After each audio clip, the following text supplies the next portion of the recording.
Circus is a place designed to make people laugh and have a great time with their loved ones. However, there is a side of the circus that has been made to spread terror and fright, a circus that Masaru Saiga perfectly knows of.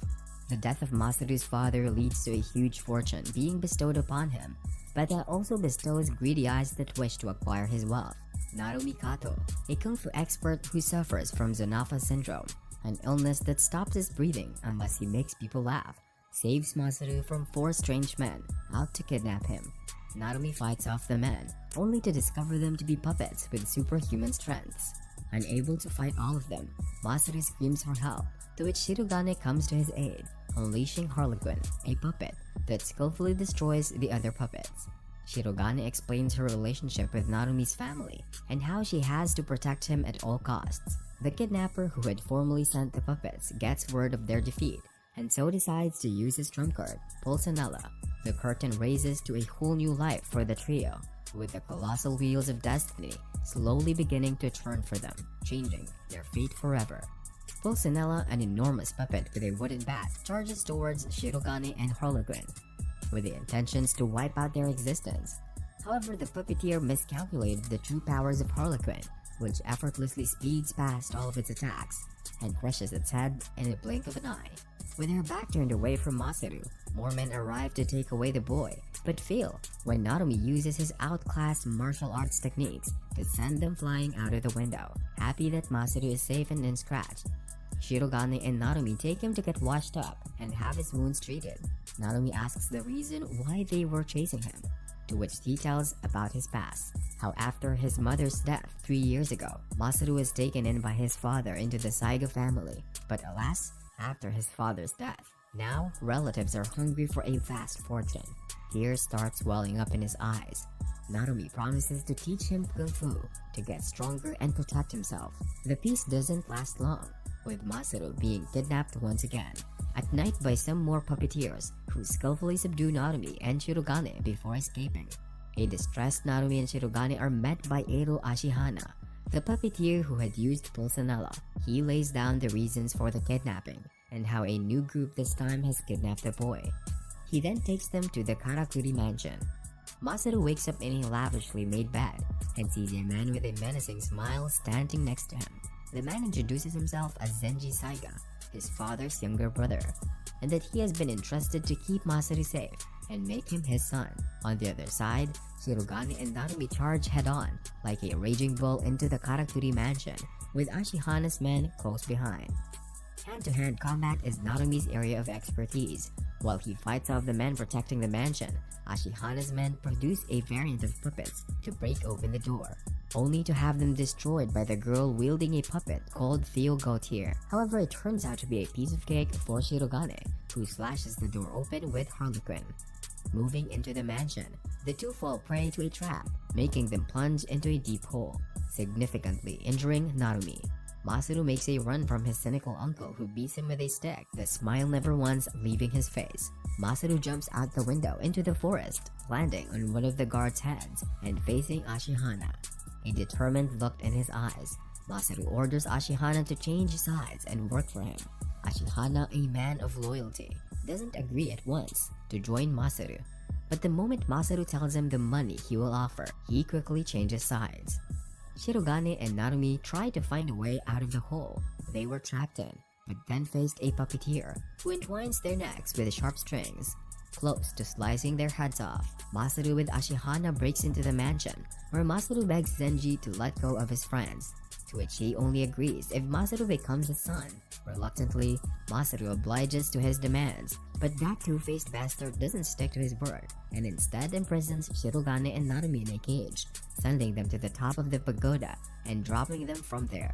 With a fire burning inside of him, Masaru kicks his uncle in the balls and rushes with Ashihana to the pagoda. Happy to see Masaru safe, the two rejoice, but their happiness is short-lived, with many puppeteers coming to kill them. Shirogane, injured and unable to control Harlequin, looks helplessly to Narumi, but instead, Masaru swoops in and takes control of Harlequin, quickly defeating the other puppeteers. The mansion blows up, resulting in Masaru falling into the fire with Narumi close behind to save him. Sadly, Narumi dies in the fire, with his arm protecting young Masaru throughout. The death of Narumi leaves an enormous impact on both of Masaru and Shirogane, who feel like they lost a huge piece of themselves too. After recovering from the traumatic incident, Masaru moves into his house. Shirogane quits the straw circus and becomes a maid at his house, always taking care of him. Masaru starts school again, with Shirogane attending high school close by his own. Seeing Masaru back after so long makes everyone come up and ask how he is. However, his bullies look for new ways to make his life miserable. Sticking pins under his feet and throwing wet towels on him, they spare no time to bully him, especially the leader Kajiyama. Their acts are quickly put off when Masaru showcases his burns and scars, which frightens everyone, and even opens up about his traumatic experience. Masaru thinks of ways to make Shirogane smile again, to which he plans to make her join a circus. They visit Shinobu Nakamachi, the boss of a new upcoming circus, and asks him to let Shirogane join his circus, which he happily agrees after seeing his abilities. Elsewhere in a dark room, the body of Narumi lies still, the beeping of machine nearby. Narumi wakes up from a deep slumber and gets introduced to Guy Christopher, the man who brought him to a hospital in Illinois, USA and saved his life. With no memories of who he is and how he lost his arm, Narumi looks to the guy for answers. From the corner of his eye, Narumi spots a young boy whom he follows to a room filled with many more children who, like him, also possess the Zonapha disease. Slowly, the guy unravels the truth behind the hospital, which in actuality is Zonapha treatment facility, and how Narumi will help them find the automata that is spreading the disease with the help of the Midnight Circus. Guy further explains the only cure for Zonapha was aqua vitae medicine, but it was all used to bring Narumi back to life, and now he must assist them for the sake of the future. Pullman and Anselmus make their way to raid the hospital and kill all the children with the help of the automata. Understanding the importance of the situation, Narumi prepares himself to fight them. A master in karate, and now is Shirogane, a fighting machine that can heal itself. Narumi breaks all the automata puppets, leaving only Pullman and Anselmus. They both turn out to be puppets with unique fighting abilities. Trying their best to tear Narumi up, they fail to notice that he is now not an ordinary human. Narumi flies like a butterfly but stings like a bee, with him shredding the two puppets into tiny pieces. Saving the children from their horrible clutches, Narumi joins forces with Guy, believing in his capabilities to create a cure for the children. He proceeds to journey forward and find the Midnight Circus, putting an end to their treacherous plan. Shirogane and Masaru both join in the Nakamachi Circus and start to make a living. On their path toward creating a great circus, Masaru gets targeted by an assassin named Vilma, who was paid by Masaru's uncle to kill him. Shirogane comes to his rescue, almost killing herself in the process, but they manage to knock out Vilma. Masuri's big heart persuades Shirogane from not killing Vilma, since she had also lost her brother in the past due to Zonapha disease, and instead lets her join the circus as a knife thrower. The Nakamachi Circus make preparations for their first show in Shanghai. During the same time, Narumi and Guy are on a plane, flying towards Shanghai also. Shirogane takes time to understand everyone in the circus, especially Vilma, who is warmed up to Shirogane, and starts asking her if she ever fell in love, which makes her remember Narumi. Elsewhere, Guy and Narumi get attacked by a bunch of automatas who have come to avenge the automatas that they had killed in the hospital. Narumi fights them off one by one, each with a special ability up their sleeve. While Narumi is occupied, another automata proceeds to invade the cockpit and take over the control to crash the plane and kill everyone, but is stopped by Lucille, one of the helpers of Guy. They manage to kill all the automatas in the plane, but are faced with more peril as thousands of flying puppets make way to destroy the engines. Guy takes charge to kill all of them, consequently disappearing into the horizon with them.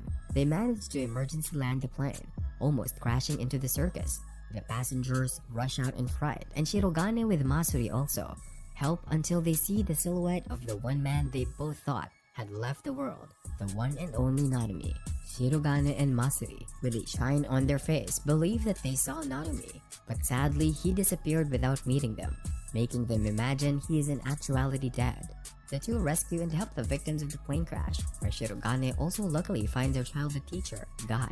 Badly injured and unconscious, she helps the guy recover back to full health. Masaru starts to assume that Shirogane doesn't love him anymore, to which she dispels his assumptions with a heartfelt embrace, reassuring him that she will always be there for him.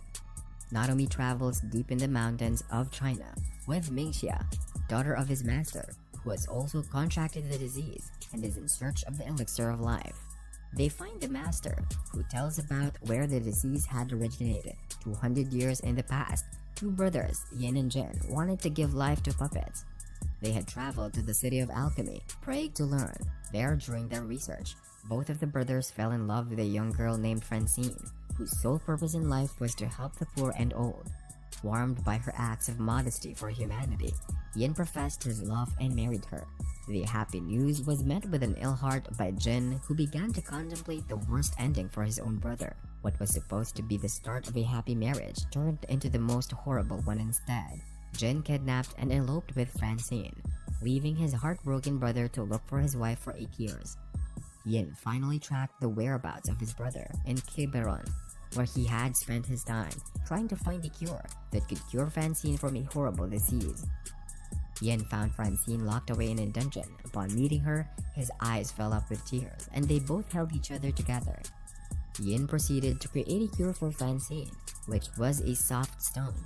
But alas, he was too late. Francine died when the dungeon caught fire. Yin left the town and traveled far away, while Jin lost his sanity and created puppets that breathed life using the aqua vitae. Their conversation is cut short when one of the oldest automata enters to drink the water of life and tells about the purpose of automata. After the death of Francine, Jin had made a puppet to look like her and some more automatas to worship and make her laugh. However, it got out of hand, since their acts to make her laugh turned to violence to kill people. Naomi's master kills the senior automata, saying he has lived a full and happy life. The honorable Shirogane-os gather together and make preparations to attack the headquarters of the automata, known as the Midnight Circus. Located deep in the Sahara Desert, found with the help of an animal of Shirogane, they now have full plans to finish off the automata once and for all. Ashihana, who has now left his past life being a puppeteer, is occupied with different women in France. He is paid a small visit by one of the members of Shirogane-os and told they have something he could possibly not deny wanting. Naomi, along with Mingxia, travel to the Sahara Desert and are accompanied with an army of Shirogane-os who stand impatiently to get their hands on the automata. The Midnight Circus draws its curtains to let in the delegation to fight their chosen people and have the games begin. Naomi, along with the captain's team, enter the tent and are faced with fighters of the automata. The fight proves challenging, where each lose members from both sides, but alas, the Shirogane-os win and are thrown into the next round. In the next round, they are to choose between two doors, one which will lead them directly to their leader Francine. The 8 members break into a group of 4 to enter the 2 different doors, completing the challenges that come their way. Naomi enters with the leader of Shirogane-os, named Faceless, who pretty much shows no emotions whenever a team member dies. Once they enter, the automata challenges them to fight each other, with only 2 remaining members to proceed further to meet Francine. Knowing it is a trap, they disobey the rules and fight the automatic clowns that come their way. Faceless succeeds in stopping the most dangerous clown, but loses his life in the process. Naomi loses a lot of blood, but still manages to regroup with the others and enter the final round. They now face the 4 oldest automata, Les Quatre Pioneers, and have to win if they wish to fight the queen of all automatas. And that's the end of part 1. Like, share and subscribe if you want to see part 2 ASAP. Hit the bell icon so you'll know when it's up. See you soon!